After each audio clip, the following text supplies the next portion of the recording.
Welcome viewers, প্রতিদিনের মতো আজও চলে এসেছি আমার লাঞ্চের থালি নিয়ে। আজকে লাঞ্চে নিয়েছি সাদা ভাত, নিয়েছি টমেটো ও পেঁয়াজ স্যালাড হিসেবে। প্রথম পাতে খাওয়ার জন্য নিয়েছি একটা শুকনো শুকনো তরকারি, যেটা আমি ফুলকপি, আলু, বিট ও পেঁয়াজগুলি দিয়ে রান্না করেছি। ফুলকপি আলুটাকে একটু ভাপিয়ে নিয়েছি।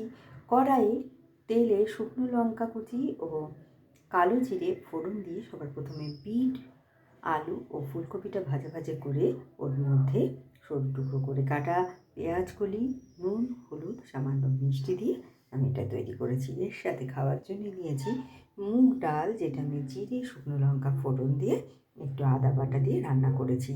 তারপরে নিয়েছি কড়াই বাটা ডিমের কারি। এটার রেসিপি আপনারা আমার শর্ট ভিডিওয়ে পেয়ে যাবেন। ডিমগুলোকে সেদ্ধ করে নুন হলুদ মাখিয়ে আমি তুলে নিয়ে ওই তেলের মধ্যেই পেঁয়াজ কুচি ভাজা ভাজা করে, আদা রসুন বাটা, কড়াইশুঁটি, ধনেপাতা ও কাঁচা লঙ্কা বাটা দিয়ে আমি এটা তৈরি করেছি। নামানোর সময় দিয়েছি একটু গরম মশলার গুঁড়ো আর দিয়েছি একটু বেরেস্তা। আর শেষ পাতে খাওয়ার জন্যে নিয়েছি টক দই। তো কেমন লাগলো আপনাদের আমার এই লাঞ্চের থালিটা? ভালো লাগলে লাইক, শেয়ার এবং সাবস্ক্রাইব করবেন আমার চ্যানেলকে। Thank you for watching.